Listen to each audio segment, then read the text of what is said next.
but Brexit honestly, if they bend, they bend the Herod. Yeah, I just want to say, if they bend the Herod, they can pick the Kimi. But no, never mind. But Kaja and Grok is actually available, and Grok is one of Vin RRQ's very great lineup. He always almost have a very high win rate using Grok, but Kimi still. They just wanted fast pace. They want to be a 2-0 in the end. And Brands also, with the Magic Emblem, really showed how much damage he can deal just in one go. So actually, we might consider on taking Kaja here. Just Kaja, definitely. I mean, like, you can lock out the Kimi very well. But they actually want to play Kufra instead and Grok. Oh, Kufra and Grok. Yeah. So Victor is gonna get the Kaja. Yeah, definitely. Your team is it's one of Hexazer's signature hero as well. So you will see Kaja as well as carry probably. No, because yesterday actually Alter Ego played 2 marksmen. So it's actually possible. Might be interesting to see, but Victor really is when I would consider on picking something that I'm very confident in being able to winning, like Esmeralda and The Kaja pick was obvious, but you know, they can actually change things up the core what they want to pick. And still Esmeralda has solid performances just now in that game 1.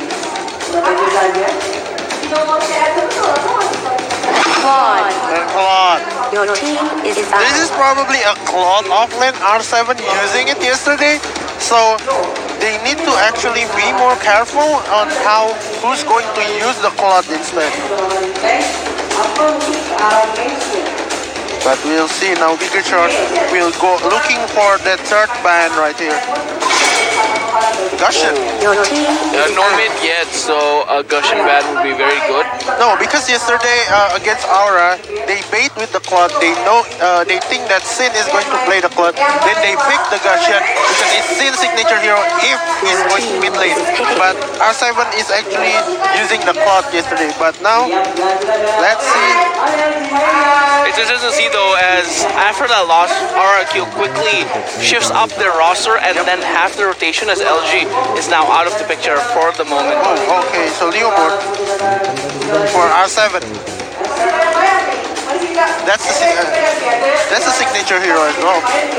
You know, just now I confused because my eyes was looking at the Leomord. The Leomord was mid. Is it RRQ or Pikachu? I was like, oh my gosh, he's in RRQ right now, so no.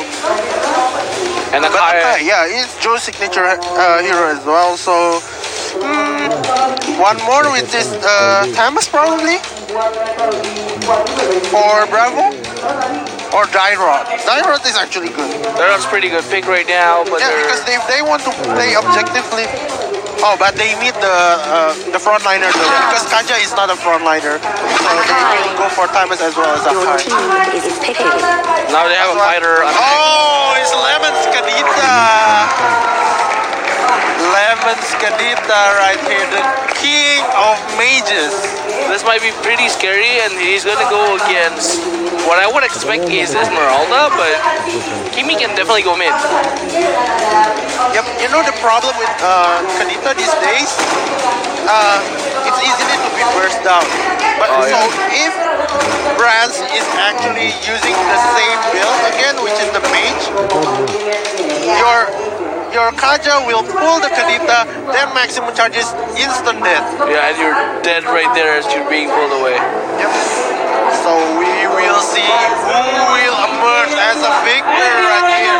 As RRQ going to go for that game 3, or Bigatron will go and stand as in the face of the king 2-0.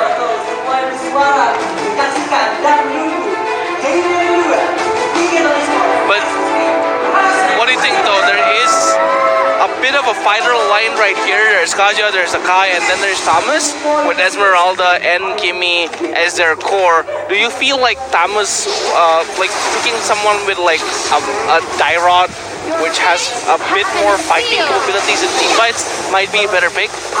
It's actually not. This is what I see from Bigatron. Okay, they have a Kaja, which is not a frontliner, but they need two frontliners because Akai is an initiator right there, and they need to be, you know, the one hero that man up and just be in front of everybody else. And Dyrod didn't fulfill that. Oh, but actually Dyrod is actually fulfilling the objective-oriented strategy that Bigatron actually taking. Yep.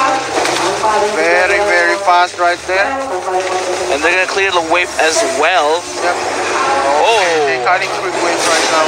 Double gold for Bigatron? Yep, double gold buff because they actually don't want to let. They cut the 11th wave right there. Oh, there's something Cooper can do as well. There's with Ray, but yeah, that is gonna be a double gold buff right there. Ray just using the ultimate to clear the way for Bravo. Look at that, he's just standing there. And he wants to dive. He wants to dive this. Dream. Massive shield first blood. Easy peasy kill. The reason why you want to play Esmeralda is that you can dive anyone so early in the game with that massive shield just popping out. And honestly, it's been amazing to just watch Dream doing that over and over again. Yep. And now Brad. A lot of damage are coming from Kaja. The Kaja is actually using the support emblem, not the main emblem, but it's already dealing a lot of damage right there. Okay, that's using massive charge. He actually got that. Yeah. He got the jungle. Okay, now they are actually starting the turtle right there. Might be a bad idea because Leomold is not with them, but so is Kaja and Esmeralda. Okay. So Get it? Okay, the turtle will be set. Okay, there's an engagement coming in. And Dream jumping in onto Lemon. They'll have that wrong wave. Finn in so much trouble right there. But not going to be Sid, the one and only. Okay, Joy is actually getting caught by this wave. Very, very beautiful coming in from Lemon, saving Sin down. the Kadita really hard to hit when you can't really see the Kadita, am I right? Yep. Just being waves of water, like, what am I hitting now? Yeah, he's flicker in just to be thrown into the air by the water. Very, very crazy. But this is the Barrel of a Fire. Bravo still level 4. And now R7 already reaching level 5, almost level 6 as well. So we will see a little bit more fights coming in. In a little bit more. Look at that. There's a rotation coming in just for the buff. The turtle will spawn on the bottom side of the map though, so there's a movement from Krista. This is the trapping that they need. The Dream. Oh, didn't even see it. Okay, there's a round going on to Joe. Joe has to be taken down, but there's a counter reaction coming in from Dream. But there's no follow-up yet for Bigatron. And the Kadita is dealing a lot of damage, as is showing a difference here in this fight against Bigatron. And Bigatron doesn't seem like the landslide win team that we saw in the first game right now. Yep. Okay, Barbiel summoned. Bravo getting dashed away, but R7 apparently doesn't seem to want to fight it out. Yep. Now Brad. Okay, engagement on the win. Massive shield. Oh, the Divine Judgment will secure the kill, but Dreams is actually still chasing Lemon down. Turtle resurrecting soon. And Turtle will be resurrecting on the bottom side of the map. R7 still clearing that wave to make sure nothing happens, but the very, very fast objective on mid. And Bigatron And the here. Turtle as well, they're very, very fast Turtle right there. Yeah, and Thunder was just defending by himself alone. They will be taking that second turtle for Bigatron. That is one turtle each for each team at the moment. Yep. Hexazor though, fighting against Sin, having a bit of trouble there. It's a range against melee. And there's an engagement coming in from Brad, and Brad has been taken down. Perfect initiation coming in from Ray. Out of position there and has no way to escape that fight. Yep, I do think this turret is going to go down right now. And now there's an engagement coming in. Rave just trying to move around the corner. The tank charges coming in. Just pushing the turret very, very fastly. But the damage is very, very huge though. Dreams will get R7 on the bottom side of the map. But there's the engagement coming in. Exazor cannot protecting this. RRQ. Oh, the defending by that maximum charges was just insane. Really massive damage there, and might see some more kills coming from BTR right now. Okay, Kimi in so much trouble because the Kufra is actually initiating out, and Lemon will take him down. Oh my god, and Dreams is now coming in with that initiation as well. And Joe, can he survive? There's Hugo, there's the water, and our Brave still needs to be careful. The slow is there, and now Kanita coming in. The first down, a double kill for Lemon, and now Sin with a blazing duet onto Bravo. Jumping in, Exazor needs to be careful. Now 5 people, and the MPL. and now killing 3 onto Sin. There's nothing he can do there, getting stuck from the wall, and the Barbilla slow as well, and has to go down instantly there. As BTR right now in a harder position than RRQ. RRQ seems to be very comfortable with this lineup right now. Oh my gosh. It's very, very fast here as well. But they need to defend 2 turrets right now. The top lane as well as the mid lane. And now Lemon is actually looking for trapping right here. Very, very patiently as the turtle is actually being spawned and being touched down by Sid. Okay, he's actually looking for Brad, but it's not going down yet. Oh, Oh, charge from Vin! The flicker charge! onto that wall, and there's no Kimi anymore for the next turtle. Bravo has to decide whether he wants to push or he wants to help his teammate, but that is definitely going to go down to RQ's hands, and RQ right now with a gold lead, not too massive, but enough to make a difference.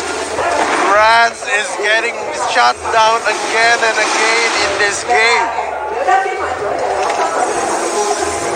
After having such a great performance in the first game, the second game, he hasn't been doing a lot to the team as of yet. Yep.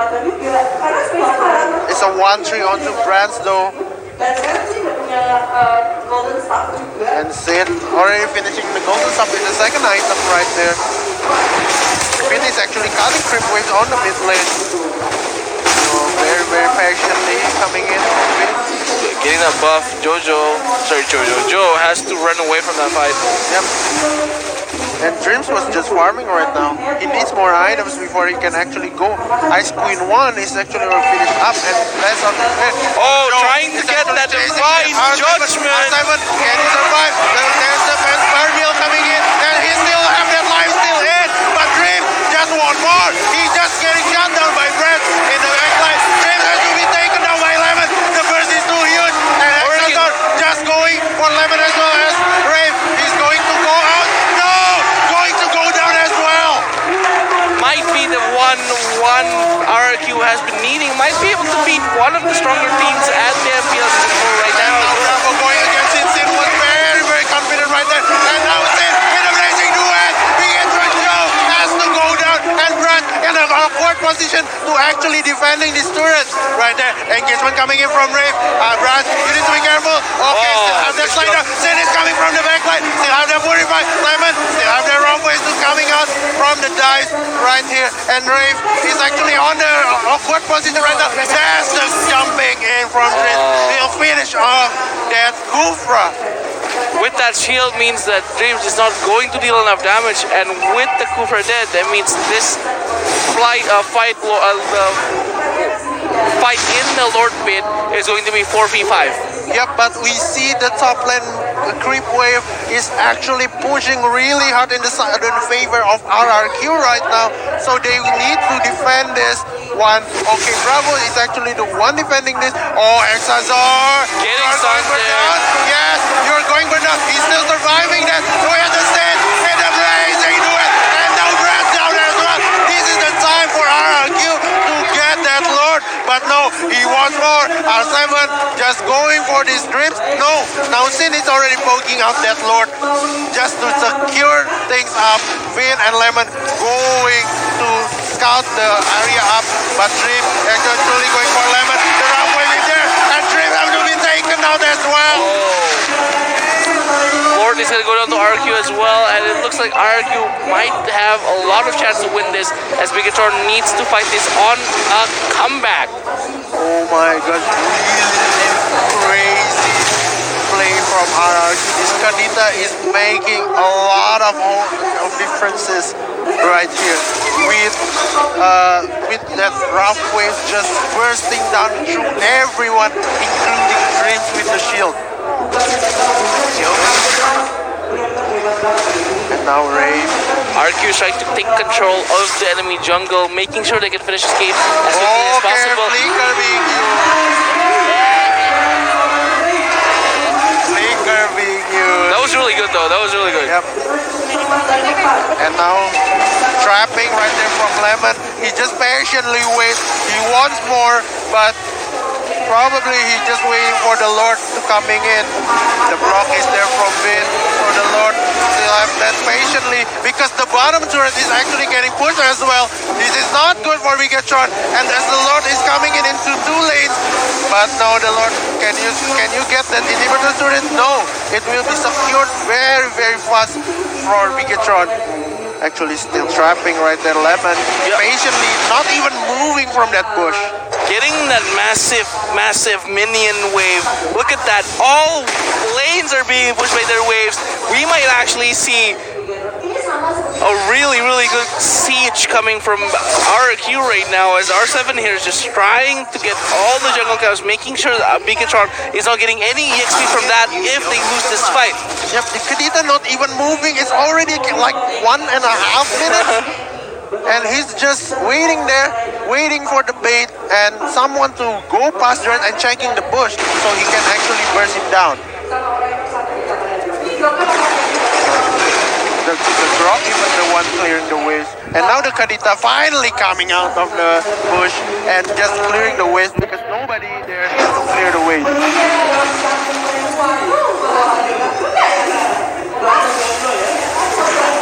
Everybody's just waiting for some reason, waiting for that surprise. Yep. And Bigatron's playing very disciplined here, not even coming out of their base, just farming from inside.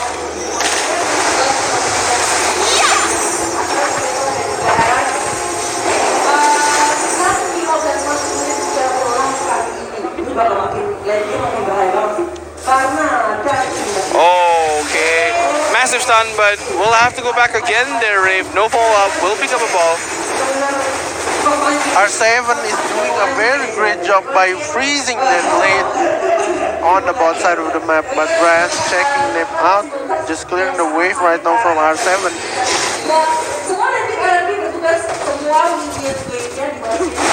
So waiting. This is a very long game. In the process of they are not fighting, they're just waiting for the minions to push together, but might take a while for that to happen. Yep. R7 still trapping. They're just waiting for the second Lord right now. Oh, there was a dash. Even using one rough wave just to escape. But now, still the buff is actually coming up. I do think that R7 will take it. Just checking out the bush with that maximum charges. 15 seconds until the next Lord spawns. RRQ seems to have the upper hand to be able to take that. Might be able to win that game afterwards. So what do you think? Resurrecting soon.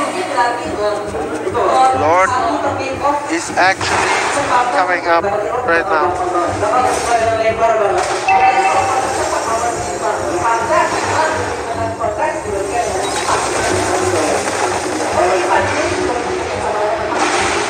RRQ getting ready for that siege. They're still hiding in the bushes. Might come in as a surprise there. Never mind, we'll have to go back again. Bigatron's playing very disciplined here. Has not been dying as of yet. Is waiting to farm that gold until they are all at the same amount of gold.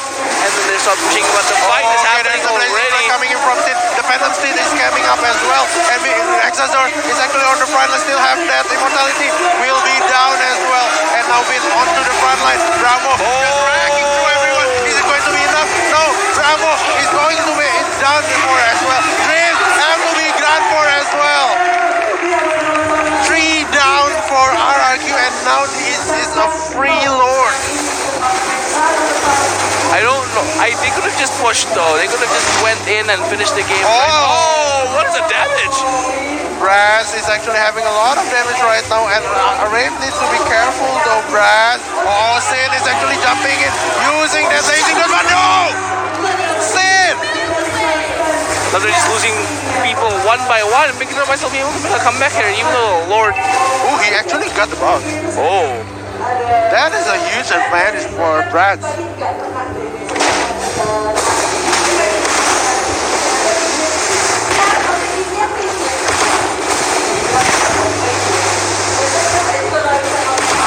What is he doing just now? Look at that fight. This is a very, very good fight though. Blazing duet. Quickly pushed behind from Leomord. Yep. And then Rave is Look at just that. right in front. Wild shots onto 3 from Vid. Got the knock up. Quickly jumping in. Double kill right there. And now there's another engagement from Hexazor right there onto Rave. What? Lord's already pushing right here. Might just end this game right now. And look at that. RRQ actually blocking the Lord just to make it a bit slower. Charging in from the Lord. Oh, never mind. Thought that turn's gonna go down, bro. Yep. Apparently not. Beat that super minion though. Yeah, solid defense is coming in from Bigatron right now. 16 minutes in, and now they poking that turret, and the turret finally down on the top side of the map. The longer this game goes, the longer Pikachu's going to have enough gold to win the fight on the next fight against RRQ. Yep. So RRQ needs to end this as soon as possible because they're already on the lead. The longer they wait, the longer Pikachu has time to farm. Yep, they're actually catching up. Although the composition is more of a late game composition coming from RRQ. Flood and Leeward both are late game composition, yep. But Kadita is actually a support kind of mage. If the setup is not over, but there's an engagement coming in. The way divine shooting to it, coming in from Sin onto the backside. But there you go, Peter try coming. No! Brad will be taken down very, very fast. But what is he doing? Lyman will very, very low. But Hexazor still there. Bravo! We're just leading everyone. But what is happening? RRQ is actually still on the step. And Bravo is not down yet. It's a 1v1 between fighter. Everyone was just go down. Rexing Kaon almost getting a comeback from Pikachu. And Pikachu played that very well on the defensive side. With that amount of gold they're already lacking, they played it very, very well. And look at that full health against the PARAH. Bravo just want to clear the waves, I think. No, R7 trying to clear the 2 wave right there, but Bravo will not letting it. But they want for this objective. R7, are you going to do it? No. Oh, able to escape just in time there. But only one turret left coming from Bravo. Only mid turret, and after that, it's going to be easier for RRQ to push in with the super minions. Yep. I don't even know what's happening right there. Let's look at this. So they pull Rave in, right? And now there's even the wild charge in. Rance is actually going down. So where's the damage coming from? So it's from Dreams, but Dreams is actually taken down by the Kadita as well. It was basically the Tamus. It was just Tamus just dealing damage along with Hexazor with that Akai. Oh my gosh, Tamus is dealing a lot of damage. That's a ton of damage right there. And look at that gold difference right now. We're already nearing the late game. At one point, this gold is not going to matter. As you can see, Kadita already buying that potion that increases the magic power. Yep. So at this point, they're already on their final builds. If RRQ plays too long, if they're playing the long game, they might lose against Bigatron. This is going to be an easier comeback for Bigatron. Yep, and now the Lord is actually already coming into the land of God right here. Bigatron trying to force something up. They don't know. They don't want to give this Lord. This is the first one. Very, very strong Lord indeed. And now Sid is actually already poking. There's 2 bars already gone. It's going for the 3 bars left. But Lemon trying to burst down, and the Twin is actually just onto the front line right here. And the Lord will be free for RRQ. And now the engagement coming in. Brave will catching up. Brave! perfect initiation. The blazing duet onto Hexander. Hexander still have the immortality, but what can you do? You cannot jump in, and there's the cancel. Double kill for Sid, and this might be the game as RRQ force a game 3 right here, and Lemon with the Kadita again and again, just jumping in, as well as the initiation was insanely perfect. And now there's the push. R7 doing the Phantom Seed. They want more, they want breath, but R7 just distract everyone while Rave pushing that base. That is game 3 at King and Regum Keon being able to get game 2 with a very convincing win, but we saw that game a bit. It was a long game basically coming from RRQ. Played it very long, they were playing it very patiently and almost gonna come back from that last fight before the My God, that was just amazing. Like, we don't know what's happening. Like, we don't even know where the damage is coming from. Like, is it the Esmeralda? Is it the Kimi? But Kimi is already died since the first of the engagement, so Kimi is not the main source for damage. There's 2 cores left, which is Esmeralda as well as the timers. But after a while, it's like 5 or 4 seconds, the Esmeralda gone. So the burst damage is not coming out from Esmeralda, but from the fight of the passive from Tamas. So Tamas was just destroying 5 members of